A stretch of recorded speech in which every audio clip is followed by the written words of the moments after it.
നമസ്കാരം, ജന്മഭൂമിയിലേക്ക് സ്വാഗതം.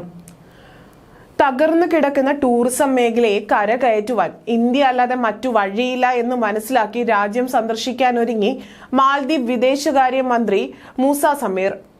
നാളെ ഡൽഹിയിലെത്തുന്ന അദ്ദേഹം വിദേശകാര്യ മന്ത്രി എസ് ജയശങ്കറുമായി കൂടിക്കാഴ്ച നടത്തും.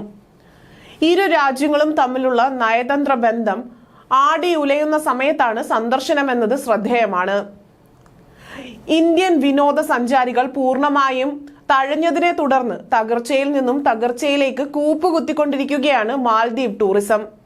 വിനോദസഞ്ചാരം പ്രധാന വരുമാന മാർഗം ആയിട്ടുള്ള മാലദ്വീപിൽ ഇതോടുകൂടി മുറിവുകൾ ശക്തമായി കൊണ്ടിരിക്കുകയാണ്. ഇതേ തുടർന്നാണ് ഞങ്ങളെ സഹായിക്കണമെന്നാവശ്യപ്പെട്ട് ഇന്ത്യ സന്ദർശിക്കാൻ മാലദ്വീപ് വിദേശകാര്യമന്ത്രി മൂസ സമീർ ഒരുങ്ങിയിരിക്കുന്നത്. അധികാരമേറ്റ ശേഷം വിദേശകാര്യമന്ത്രി സമീറിന്റെ ഇന്ത്യയിലേക്കുള്ള ആദ്യ ഔദ്യോഗിക സന്ദർശനമാണിത്. ഇരുവരും പ്രാദേശിക ഉഭയകക്ഷി തലങ്ങളിൽ ചർച്ചകൾ സംഘടിപ്പിക്കും. ഇന്ത്യയുടെ പ്രധാന സമുദ്ര അയൽ രാജ്യമാണ് മാലദ്വീപ്. മുയിസുവിന്റെ ഇന്ത്യ വിരുദ്ധ നിലപാടുകളും ആരോഗ്യ സംരക്ഷണം മുതൽ പ്രതിരോധ സഹകരണം വരെയുള്ള മേഖലകളിൽ ഇന്ത്യയെ ആശ്രയിക്കുന്നത് കുറച്ചൊന്നും മാലദ്വീപിന് വൻ തിരിച്ചടിയാണ് നൽകിയിരിക്കുന്നത്.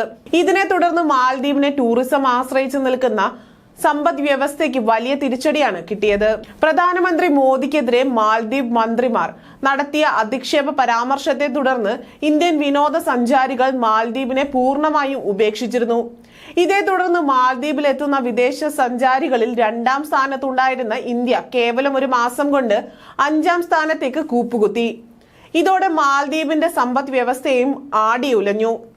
ഇതിനു പിന്നാലെ ഇന്ത്യ സന്ദർശകർ മാലദ്വീപ് സന്ദർശിക്കണമെന്നും കാര്യമായി സംഭാവന ചെയ്യണമെന്നും അപേക്ഷിച്ചും മാലദ്വീപ് ടൂറിസം മന്ത്രി തന്നെ രംഗത്തെത്തുകയായിരുന്നു. ഇതിന്റെ തുടർച്ചയായാണ് ഉപേക്ഷിക്കരുത്, സഹായിക്കണം എന്ന ആവശ്യവുമായി മാലദ്വീപ് വിദേശകാര്യ മന്ത്രി മൂസ സമീർ ഇന്ത്യയിലേക്ക് എത്തുന്നത്.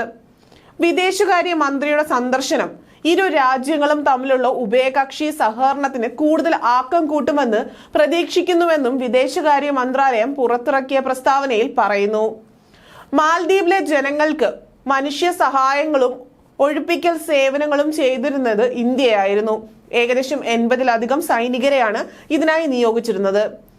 എന്നാൽ ചൈനീസ് അനുകൂല പ്രസിഡന്റ് മുഹമ്മദ് മുയിസുവിന്റെ ധാർഷ്ട്യത്തിന്റെ ഫലമായി ഇന്ത്യ ഇവരെ പിൻവലിക്കാൻ ദിവസങ്ങൾ ശേഷിയൊക്കെയാണ് മന്ത്രിയുടെ ഇന്ത്യ സന്ദർശനം.